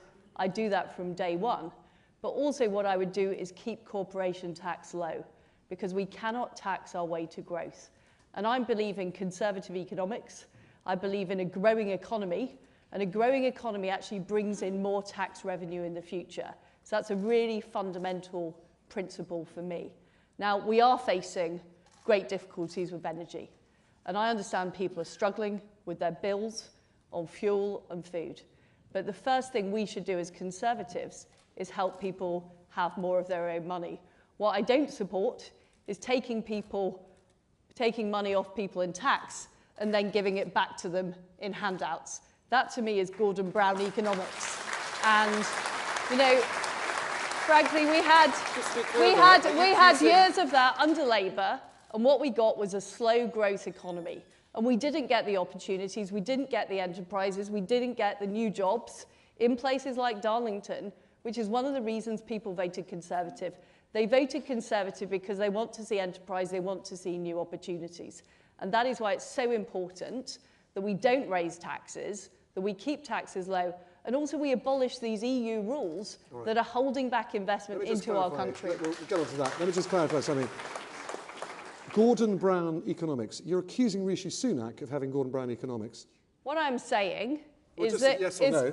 Well, I was actually responding to your question, Tom, which is what I'm here for this evening. Sunak's policies, which is, you know, do you just think about there's a fixed pie, we have to share out the pie, and we have to give out money in handouts. My view is we can grow the pie. That there is having lower taxes actually helps us generate more income into the economy, so there is more money to go round. And what I fundamentally don't agree with is putting up taxes and then also giving out benefits. I think that's the wrong approach. Okay. Now, here's the thing with tax cuts, and you know these numbers as well. What you're proposing, that the next cut, well, stopping the rise again, saves people about £170 a year. Stopping the green levies, £153 a year. That's a total of £323 a year. Now, energy bills, according to today's predictions, are going up to £4,400 a year next April. They're currently at £1,900. That's where the price cap is. So with your giveaways, without your handouts, as you just They're put it, not you're giveaways, leaving. Tom. Just wait for This the question, is Liz. people's money, Wait for the but question. this is the problem with the way that every question Can I is answer? framed. Well, excuse me for framing the question my own way, but can No, I just but frame it this way? You're Hang on a sec. framing it in a left-wing way, Tom. I'm afraid the whole media does this all the time. All right, we're all Drives left-wing. me mad. We're all left-wing stooges, and you're trying to count down the clock. Let me put the question to you. You're leaving with your tax cuts people some £2,000 out of pocket. I ask you again, are you prepared to help them with government money, call them grants, call them support, call them handouts, at any stage in your premiership for them to pay those energy bills? Well, I think the important word in your sentence was today. That is the prediction today. This leadership election is about who is going to be the Prime Minister in September. And what's important is the Prime Minister at the situation. And of course, my first priority is reducing taxes. I think it's important people keep more of their own money, and it's important we grow the economy and we avoid recession. My second priority is dealing with the supply issue. And the number one thing we can do to end this energy crisis is to stand up to Vladimir Putin in Ukraine, because that is what is causing the global price spike. And that is why it's so important we are investing in defense and we're doing all we can to stop Vladimir Putin. And I also want to make sure we're exploiting all of the gas reserves and the capacity we have in the UK. So we should be fracking. This is important, Tom, because there are three. Let me go on to the three things. Don't give me three things. Let me ask another question. But it is important we increase the supply of energy. And there are more resources to be used in the North Sea. There is more we can do on nuclear, and there's more we can do on fracking. We should do all of those things. But of course, in any budget, the Chancellor has to look at the situation people are facing across the country. I think that's and a that very decision, long-winded way of that not decision, ruling out handouts. Am I right? I am not going to say in You the have middle ruled of them out. August what is going to be in a budget No, I just later asked this you year. philosophically, But have what you I ruled am out saying handouts? philosophically is I always favour people keeping more of their own money first. And what I think is completely wrong is the idea that we take huge swathes of people's money, hard-working people, and then give it back to them and then claim it's a giveaway and it's our money. That is completely wrong. That's completely wrong, Tom, and I don't believe in it. Okay. For the record, you didn't rule out handouts. I wonder if it was a handout when Rishi Sunak did it in May, that 15 billion, but I think we've done enough on handouts, as you call them. The CBI Director General, Tony Danker, I put this question to Rishi Sunak a minute back. He wants you, Rishi Sunak, and Boris Johnson to get into a room, agree a policy right now to help people pay those bills. Not on the 6th of September, when you get into office, or on the 21st of September, which is apparently when your emergency budget is going to be, right now. Would you agree, and do you want to get into that room with Rishi and Boris tomorrow? Well, first of all, I am Foreign Secretary, and I'm focusing my energy on dealing with the very serious foreign policy issues we face, the issues in Taiwan, the issues with Russia and Ukraine. And that is rightly my focus. We have a Chancellor, Nadhim Zahawi. We have a Prime Minister who are in those jobs until September. And I think it would be constitutionally deeply undesirable to try and overrule them with a sort of made-up committee of the CBI, me and Rishi Sunak. No, just you and Rishi. I mean, I just find it, I find it an extraordinary, you know, Nadhim Zahawi, not just because he's a supporter of my campaign, and he is a fantastic chap. Boris Johnson, you know, he's done a great job as Prime Minister, delivering Brexit, delivering on the COVID vaccine, standing up to Putin. They are capable people, capable of making these decisions. This kangaroo committee you're proposing sounds bizarre. Okay.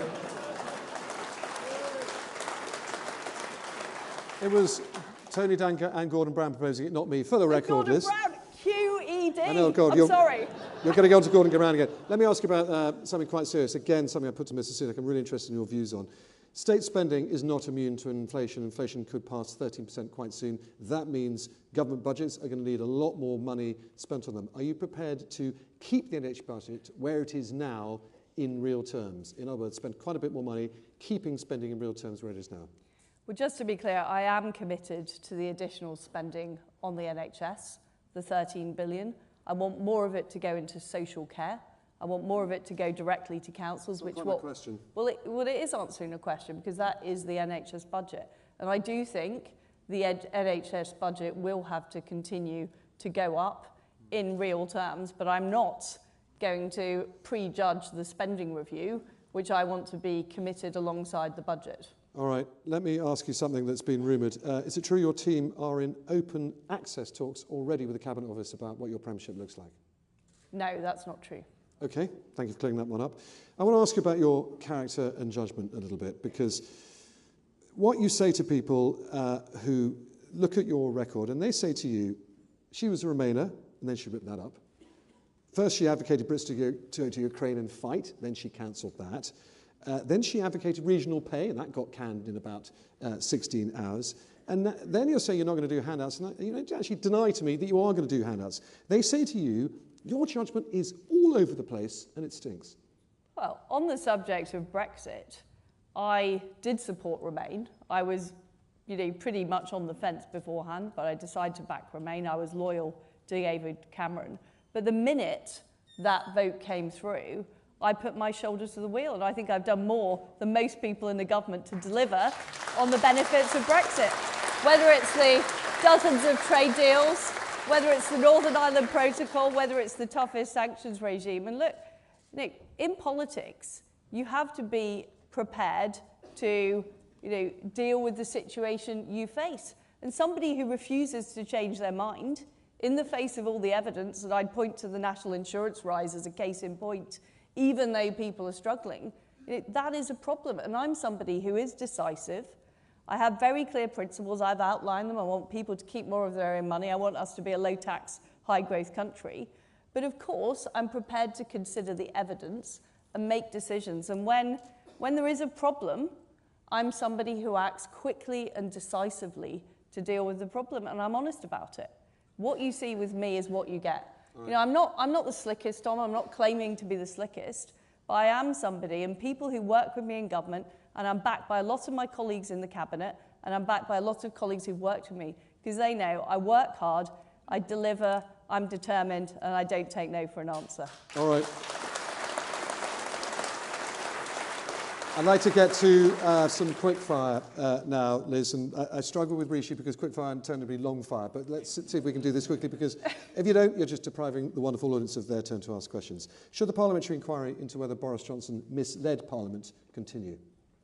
Well, that's a matter for Parliament, but I personally don't believe he misled Parliament. Well, you're an MP. Therefore, what is the point of the committee? Look, if you had a vote, would you vote to end it? Well, yes, but there isn't a vote, and it's going ahead. All right. Are you clear Boris Johnson's downfall was of his own making or someone else's? It sounds like you're being blamed, Tom, and, who am I to disagree with this excellent audience?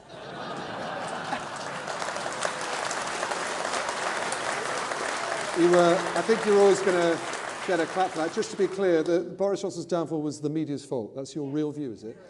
Not the audience's view.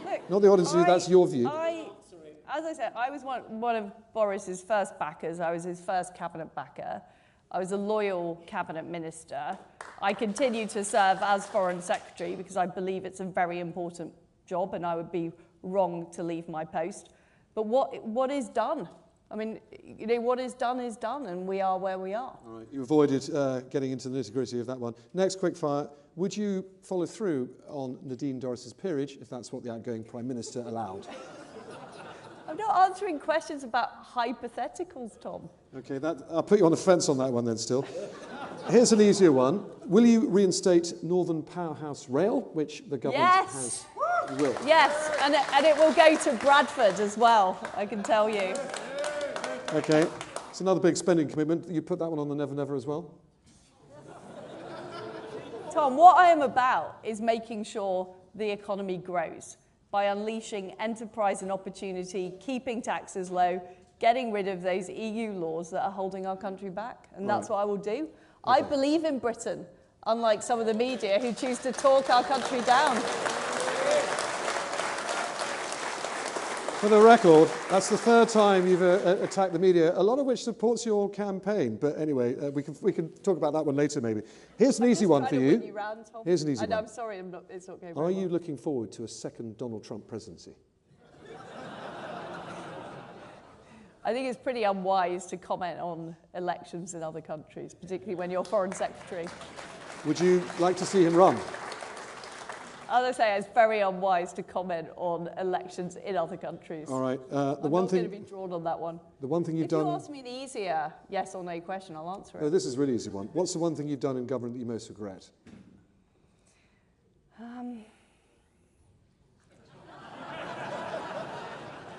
It's hard to come up with one, to be honest. It's quite.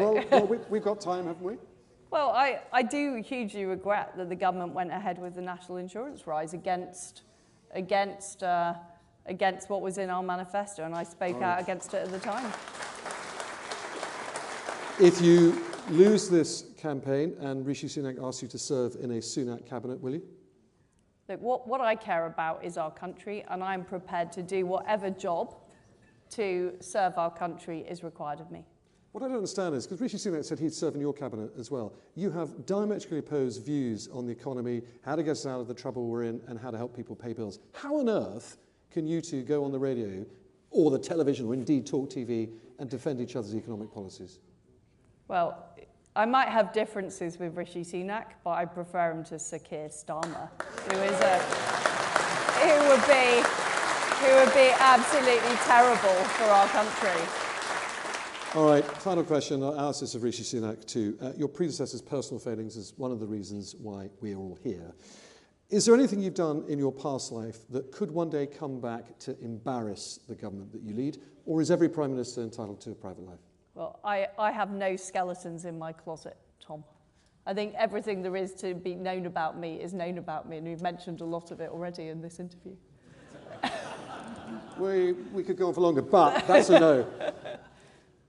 That's a no. Well, what was the first question? There are no skeletons in my closet. Right. There is nothing that is not known about me in the public domain. Okay, let's open this up to the audience. And who'd like to go? So we'll start in what aren't the cheap seats, but are down there first. Should we go to the gentleman in the middle there with the black T-shirt and the black jacket, with a microphone coming to you now, sir?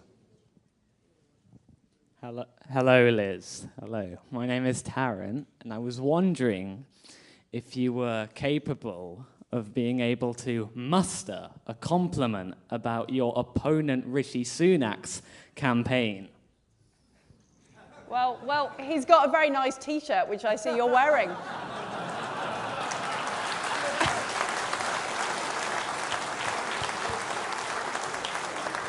Okay, let's have a question from further back in the stalls. If we can get the microphone up there.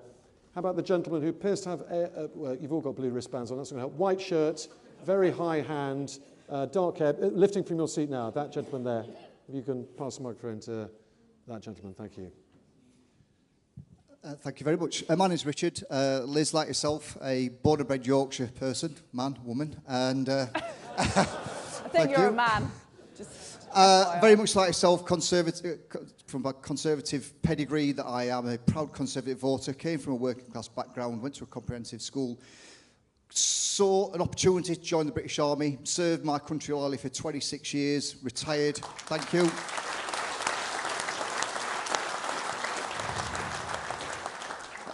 This is not about me, this is about Liz. And subsequently done very well as a veteran. And my question is about benefits. A strange question. But not all benefits are means tested, which means that in certain households where you've got children, some earners are now in a sort of situation where they're earning above the child benefit threshold. But the means salary for that household could potentially result with two earners earning potentially £35,000, £40,000 a year, significantly more than what I earned, but yet that family is still entitled to child benefits. So can we address how benefits are applied to working families? Because I work hard, and I've worked hard all of my life, but I've recently got a pay rise, and I actually learn less because child benefits being took away from me than what I earned before I got my pay rise, because I work hard. And that for me is conservatism, right? We work hard, we roll our sleeves up, we see, strike and grasp those opportunities. And for me, that's a real key focus, because when everyone got their £400 payment for energy, well, Darlington Town Centre never looks so busy because they're all in town celebrating, drinking beer and, Whereas people like me who aren't entitled to those type of payments, Okay. I'm toughing it out. So, first of all, thank you for your service to our country. And one thing I will do is make sure we have a veterans minister in the cabinet, making sure we support veterans. Look, I do think our tax system in particular is too complicated. And I will have an overall review of the tax system to look at how it can work better. I think there are problems with business rates. There are problems with the way it works for the self-employed, but there are particular problems with families and the way that we don't have a very pro-family tax system.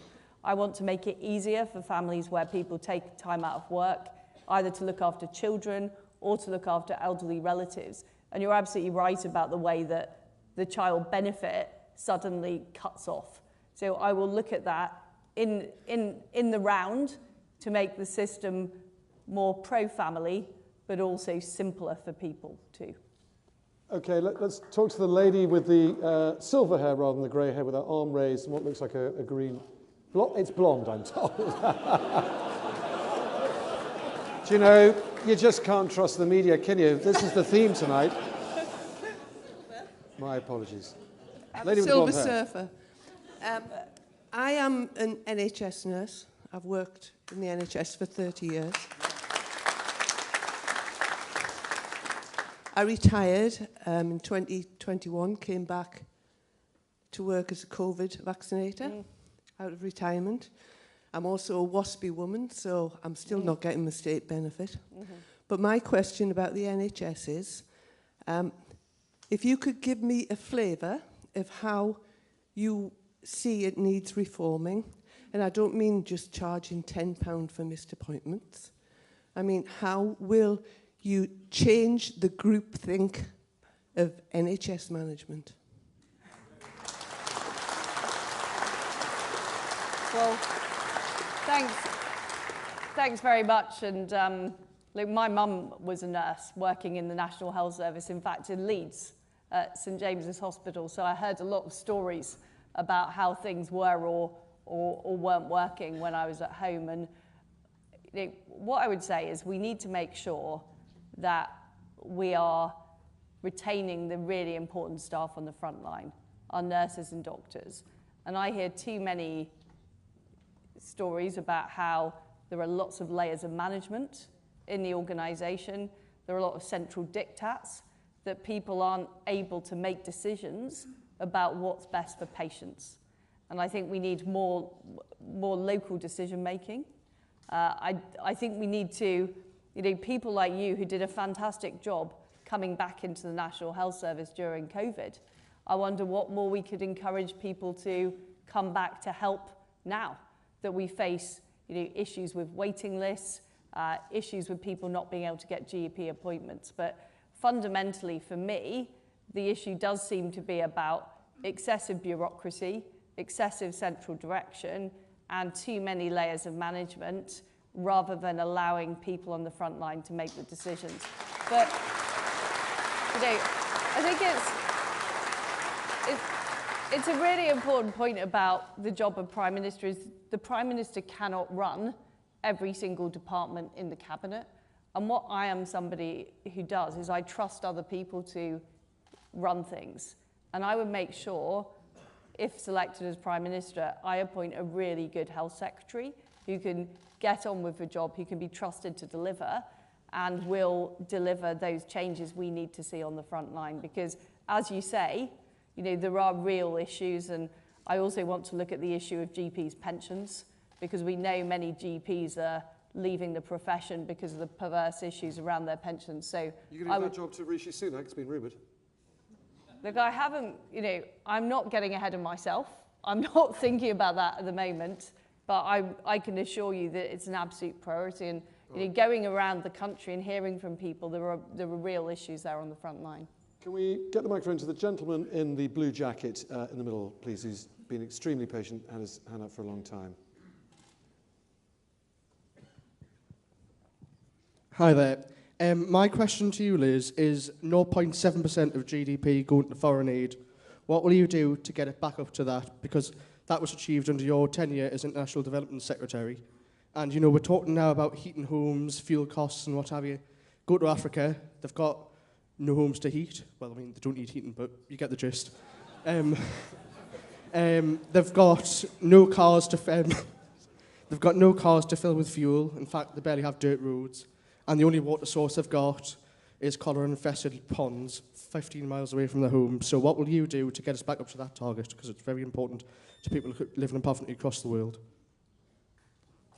Well, thank you. I mean, what I've done at the Foreign Office, which has now got the international development budget as part of it, is I've made sure that we're sending less money to multilateral organisations like the World Bank, and instead we're spending more money on humanitarian aid, particularly helping people with the very severe issues in the Horn of Africa, helping people in Ukraine after the appalling war has left so many people without homes, without food. So what I have done is made sure that we're using the existing budget to really focus on the priority humanitarian issues rather than funding these big multilateral organisations. Okay, microphone down here, please, to another patient lady waiting a long time with a hand up in the black top. That lady just said with the sunglasses on her head. You previously stated that you believe that a woman is a woman. Is there no circumstances in which you would regard a man as a woman or vice versa? Well, you know, I believe everybody should be treated with respect in our society, including transgender people. But what I do believe is that biological sex is important. And it is important for making sure that, you know, we protect domestic violence shelters, that we protect single-sex spaces. You know, women's rights have been hard fought for generations. And what I am concerned about is, for example, in sport, you know, unequal treatment in sport. So I am very clear that biological sex is important, and that's what should guide those very sensitive areas of policy. Okay. Of course, just on that one, a man can be a woman legally at the moment if certified by 2 doctors. Would you want to change that? Well, you can be a different gender, and that is fine. You can live in the other gender if you so wish, and I completely respect that. But that is not the same as biological sex. And where there are sensitive issues like domestic violence shelters, you are perfectly entitled under the Equality Act to separate people on the basis of biological sex. Okay, can we go to the lady in the pink top with her hand up? I'm not going to talk about your hair colour because I've got in trouble for that, but you've got the microphone. Thank you. You've outlined some very innovative policies. How are you going to get anything through when your government can't even get the civil service back into the office, and the civil service at the top is people entirely by Remainers?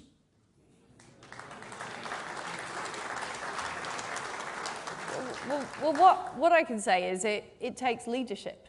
It takes leadership from the Prime Minister and from Secretaries of State in their department to make sure things get done. And in every single job I've had in government, you know, the Trade Department, the Foreign Office, I have made sure the things got done. I mean, civil servants, you know, there are some civil servants who do spend a lot of time working from home, for example. That is certainly true. But what I will say about the Foreign Office is people work round the clock. You know, people were in every weekend after Russia invaded Ukraine, helping British citizens get out of Ukraine, helping get the new sanctions regime in place, and working extremely hard. So we have some really talented and dedicated civil servants. What's important is that we have the leadership that's clear about what we expect. And if people don't deliver, then they do need to be moved on. And that is something that I've been prepared to do as a Secretary of State, and I would absolutely be prepared to do as Prime Minister. All right. Let's go upstairs. We've only got a few minutes left, but we'll try and squeeze as many as possible. How about the gentleman with his hand up here in the short-sleeved shirt, and he's holding a Ready for Rishi poster? I think he can be turned, though, don't you? Let's see. I'm staying in this camp, thank you. My question to you, Liz, is with your trade deals you've done with Australia and New Zealand, speaking as a farmer, a lot of farmers are worried for the future simply because with the tariffs that will be lowered, which means we'll get more and more meat coming into this country. Will that meat be coming into the sectors like restaurants and trains and aeroplanes where the public won't see it? And will it be to the same standards as our tractor? Well, look, I think that the beef and lamb we produce in Britain is absolutely world-beating.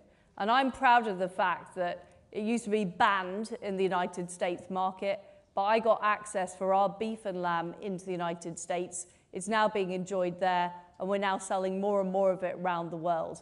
I think our quality is a premium product. It's absolutely unbeatable. In terms of the trade deals I struck with Australia and New Zealand, I'm proud of those deals. The fact is, before we joined the European Union, we used to buy a lot of produce from Australia and New Zealand. They were some of our closest allies and our closest partners. We closed the door to them when we joined the European Union. And all we're giving them now is the same access to our market that the EU have, but in 15 years' time. And there are protections and there are safeguards for our farmers. But I'm proud of the deal that we've struck with our very close allies. I think it's right that we righted the wrongs of what we did back in the 1970s. Okay. Very last question. I'm afraid that is almost time up. To the gentleman sitting in the very front row, waving his hand, wearing the jacket. He's got a wristwatch on. He's not carrying a placard. I know that doesn't narrow him down, but he's... Somebody with Liz Truss on their T-shirt, please. I don't want to make it easy for you. So I've noticed. Sir. Good evening. Liz, you spoke about increasing defence spending to 3% of GDP. Could I therefore ask, will your government reverse its decision to cut 10,000 personnel from our armed forces by 2025 at a time when NATO has a major conflict on its border in Ukraine? Well, I do think we need to rethink our security at this very, very difficult moment. And what I have said is I will review the integrated review and look at the increased threat from Russia and also the increased threat from an assertive China. And that is why I'm talking about increasing our defence spending to 3% of GDP. Of course, there will have to be further work to see exactly how that will be spent. But what is clear from what is happening in Ukraine is that land wars in Europe are not something of the past, deeply regrettably. They are something that we are facing now. So we do need to look at that again. I will work very closely with the Defence Secretary on that. Okay. Folks, I'm sorry, there's so many more hands up, but I'm afraid that really is time it. One tiny thing I want to do before you all go.